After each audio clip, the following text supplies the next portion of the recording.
Diba? Ayan, kanina nakita na natin ang touching na paandar ng tandem number 1. Pero syempre, hindi magpapatalo ang kalaban nila. Kaya naman, narito na ang Beauty and the Beshi tandem na sina Leng and Chantal. Super thank you po ako sa iyo kasi kung hindi po dahil sa iyo, hindi po mabibuild yung confidence ko and parang ma-enhance po yung rampa ko and then yung mga payo niyo po sa akin, lagi ko po siyang dinadala. Basta ang gusto ko lang is, kahit sa malalayo, mas marami pa tayong malalayong contest na pupuntahan, win or lose, laban lang tayo ng laban. May pulis sa ilalim ng tulay. Binabaon sa lubang, mistisyang pinatay habang walang nakakakita. Tulok na ang sistema, serbisyo niya hindi sa'yo kung wala kang pera.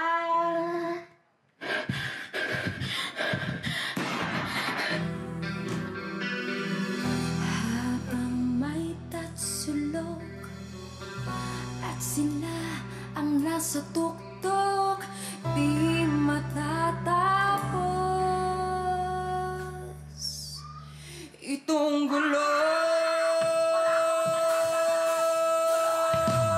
Toto'y bilisan mo ang takbo.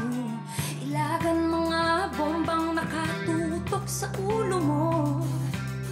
Toto'y tumalon ka, dumapa kung kailangan, at baka tamaan pa ng mga balang tigas. Toto'y kumilos ka, baliktarin ang tatsulok, tulad ng dukha na ilagay mo sa tuktok. Hindi pula't dilaw, tunay na magkalaban. Ang kulay at tatak ay di siyang dahilan. Hanggat marami ang lukmok sa kahirapan, at ang hustisya ay para lang sa mayaman. Habang may tatsulok at sila ang nasa tuktok, Isa lamang po di matatapos ang mensahe ng aking itong talento.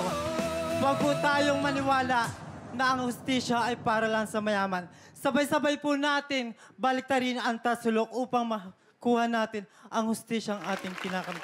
Yun lamang po at maraming salamat.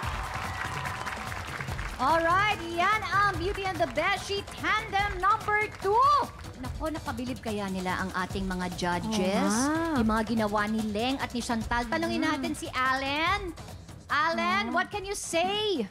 Actually, naiyak ako sa ginawa nila eh. Nagandahan ako sa ginawa ni Leng tsaka ni Chantal. Kasi kumain siya ng basura. Di ba nakakaiyak yun? Oo, Para totoo. pakainin ka ng basura, di ba? Oo. Ibig Sa sabihin, totoong buhay, walang-wala talaga. parang wala silang makain. So, Eh si, ano kaya, MJ? Anong masasabi mo sa kanilang performance? Ba't kayo nagkalat? Niligpit naman. Okay. Niligpit naman. Niligpit naman. Mabuti yan. Tama Very yan ha. good. Magkalat Oo. kayo, pero ligpitin nyo yung mga kinalat nyo. Ganon. Tama, lalo na yung mga nasa harapan lang ng bahay nyo, diba? Exactly, Miss. Yung mga nasa beach. Kailangan nagwawalis. Yung mga nasa beach, please po. Oo. Yung mga kalat natin. Huwag Tama. itapon yung mga plastic. Oo, wag na kasi Itapon magtapon. yung kaibigan yung plastic. Itapon yung plastic. Tama, I agree. I agree. Tama. O anyway, mabalik tayo dun sa performance. Ay, pag-uusapan pa pala. Oo.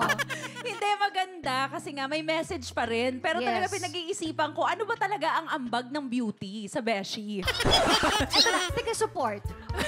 Diba? Support system pa rin Support, talaga. oo. Kasi diba, parang, ba't sinasabi nga nila, hindi mo naman pwedeng tawaging bida kung walang support at walang kontrabida. Ay, sa totoo lang. So, Oo. si Beauty, tiga-support, tiga-push kay Beshi. Para umangat, sabay aangat. Correct. Oo, nakita naman natin yun. So, At yes. naramdaman ko talaga yung emotion nila sa kanilang interpretative dance. Oo. Sana iniba naman nila ng Oo, ano nga ako dahil nung sinabunutan niya si Chantal, 'di ba? Nung sinabunutan ka, parang feel na feel ko.